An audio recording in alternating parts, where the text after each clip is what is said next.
Most people think power is loud, but Thomas Shelby taught us something different. Power is silent, it's cold, it's calculated, and if you think you're using it right, you're not. Stick around because today we're breaking down the 7 laws of power, the Shelby way. Let's begin. You think you understand power. You think it's about shouting louder, walking taller, or winning arguments in rooms filled with noise. But power, real power, is quiet. It doesn't announce itself. It walks into a room and changes the temperature. And if you think you're already using it, you're probably doing it wrong. Let me tell you something most men never learn. The moment you chase power, it runs from you. The more you try to prove yourself, the weaker you look. Because true power isn't about what you say, it's about what you withhold. You want to be like Thomas Shelby? Then stop showing your hand. Stop explaining your moves. Stop trying to win people over. Power begins with presence, and presence begins with silence. You see the first law of power? Control the atmosphere. That doesn't mean controlling others. It means controlling yourself so fiercely that others bend without you saying a word. It's not about dominance. It's about discipline. Watch a lion. He doesn't roar every 5 seconds. He waits. He watches. He moves when it's already too late for the other guy. You ever notice how Thomas walks into a room? Shoulders back, head still, eyes cold. He doesn't scan. He doesn't smile. He already owns the space because he's already prepared his mind to feel nothing. You're too busy trying to be liked. You smile too early. You laugh too loud. You fill the silence with nonsense because you can't handle discomfort. That's why people ignore you. That's why you don't get the job, the girl, the respect. Because you're too easy to read and too easy to dismiss. So here's the second law. Speak less, watch more. Power isn't loud. It doesn't defend itself. It doesn't argue. It listens, absorbs, and waits. You ever seen a man ruin his own chances because he couldn't shut up? He explained, justified, defended, and in doing so, he gave the other man everything. His insecurities, his weaknesses, his desperation. Power doesn't defend itself. It doesn't need to. Let them assume. Let them guess. Mystery will always make you more dangerous than any truth ever could. I learned this the hard way. There was a time when I thought being loud made me strong, that if I explained my pain, people would understand me. But all it did was expose my soft spots, and the world dug its fingers in. So I stopped bleeding in public. I stitched the wound, quietly, alone. And when I returned, I came back colder, sharper, deadlier. The third law: never act out of emotion. Emotion is the bait, the leash, the chain.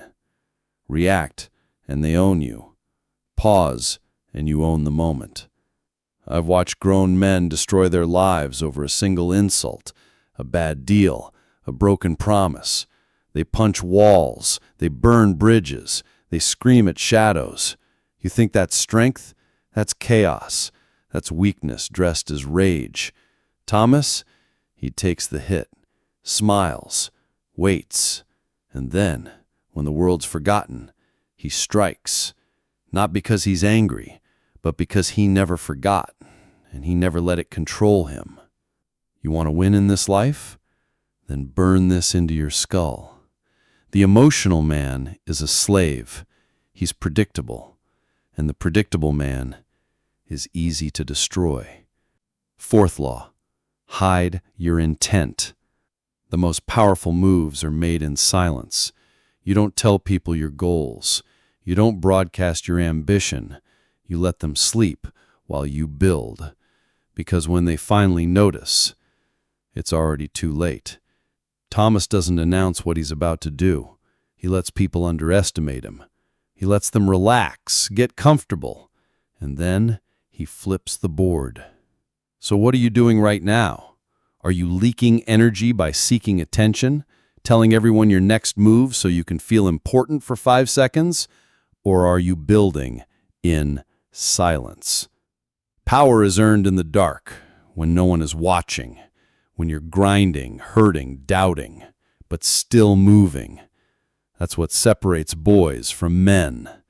Not how loud they are, but how long they can stay quiet and focused. So ask yourself, can you keep your mouth shut when your ego wants to speak? Can you hold your face still when someone disrespects you? Can you sit with discomfort long enough to outlast it? Because that is where power begins. They say knowledge is power, but that's not entirely true. Knowledge applied in silence, without seeking applause or approval, that's power. And that's the fifth law. Move without noise, build without permission. You want to know why most people fail?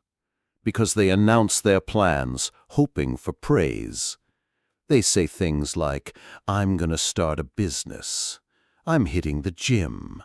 I'm changing my life. But what they're really doing is begging for validation. And the moment they get a little applause, they stop, because the claps gave them a false feeling of accomplishment. But not Thomas. Thomas doesn't talk about what he's building. He builds it, brick by brutal brick, in silence, in shadows, while the rest of the world is too busy showing off nothing. Let me ask you something. When was the last time you did something important and told no one about it? No story, no selfie, no status update, just you, your mission, and the pain it took to get there. That's the difference between playing for recognition and playing for legacy. And legacy, real legacy, brings us to the sixth law. Play long games, always. See, boys chase dopamine. Men build discipline. Thomas doesn't chase thrills. He doesn't waste energy trying to win today. He's always 10 steps ahead, calculating while others are celebrating, planning while others are posting, sharpening while others are sleeping. You want to be feared without saying a word. Then stop living like a slave to the moment. Start thinking like a chess master. Anticipate every move. Expect betrayal. Prepare for pressure. And when it comes, don't flinch. Don't react. Smile because you saw it coming 5 steps ago. I remember a man once told me, if you want to succeed, you've got to take action immediately. He was half right. Yes, act, but only after you've thought 10 times. You don't rush the plan, you master it. Thomas built his empire on this law. He wasn't the strongest, he wasn't the richest, but he was the most calculated. So ask yourself, are you playing to win tomorrow, or are you playing to own the next decade? If your vision doesn't scare lazy people, it's not big enough. If your moves don't confuse your enemies, you're not silent enough. And don't forget this, the world is filled with people playing checkers, jumping fast, burning out faster. But Thomas, he's playing chess on a different board, and by the time they notice, he's already won.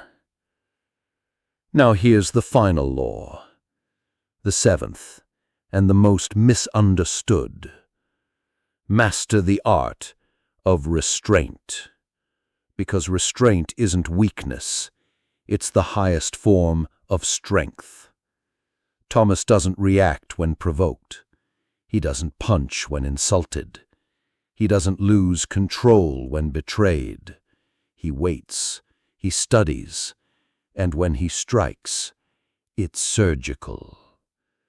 Most men explode when triggered. That's easy. That's animal instinct.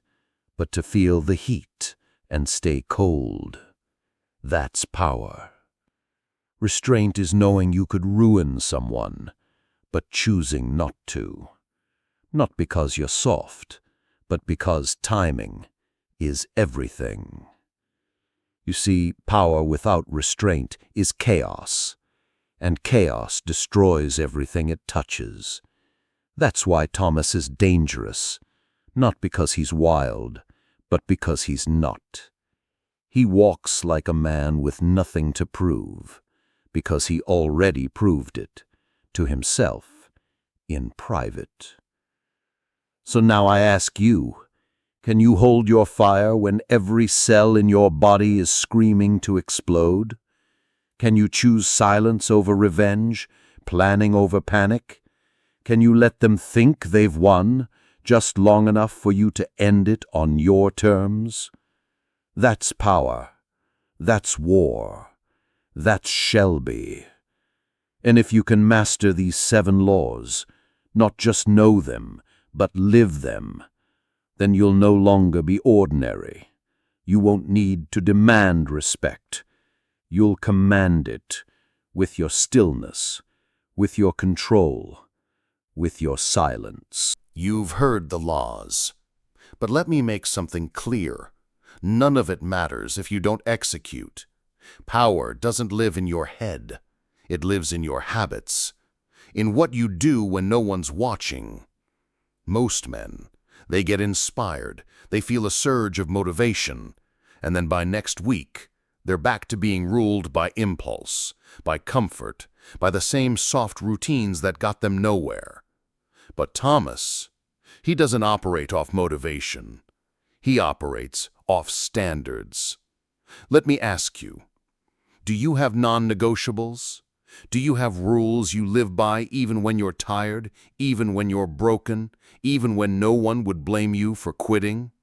Because that's where power is born, in your routines, in your response to pain, in the discipline that doesn't ask for applause.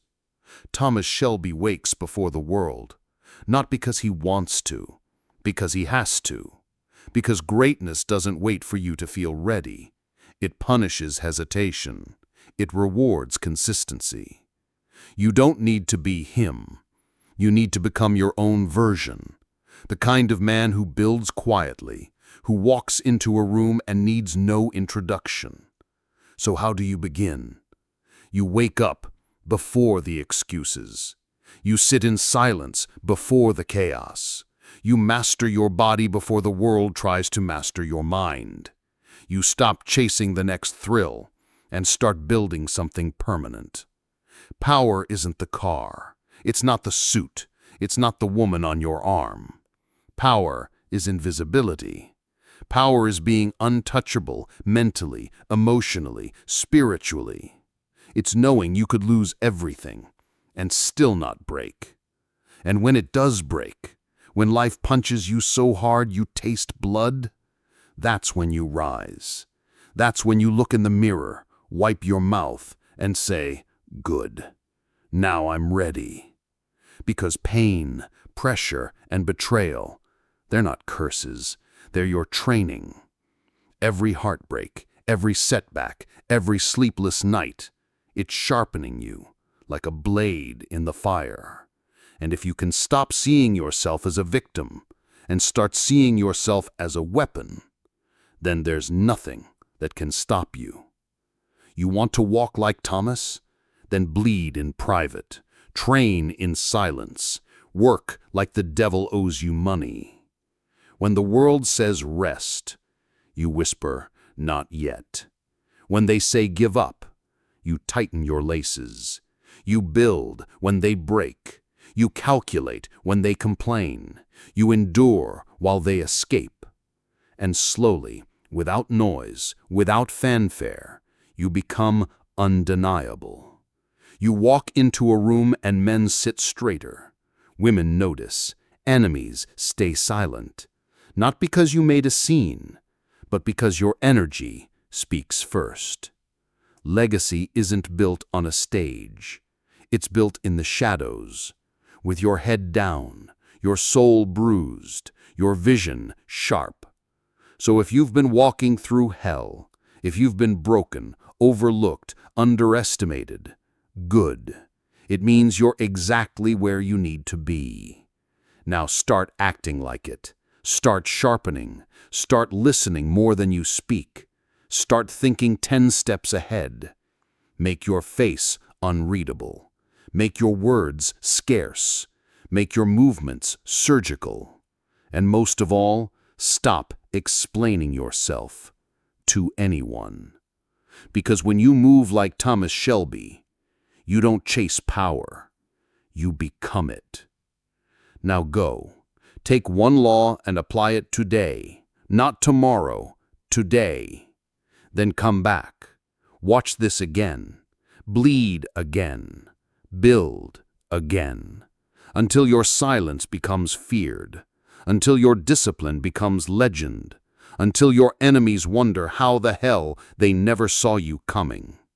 And when that day comes, you won't need to say a word. You'll just light a cigarette, tilt your head, and smile. Now, subscribe, then vanish, and get to work.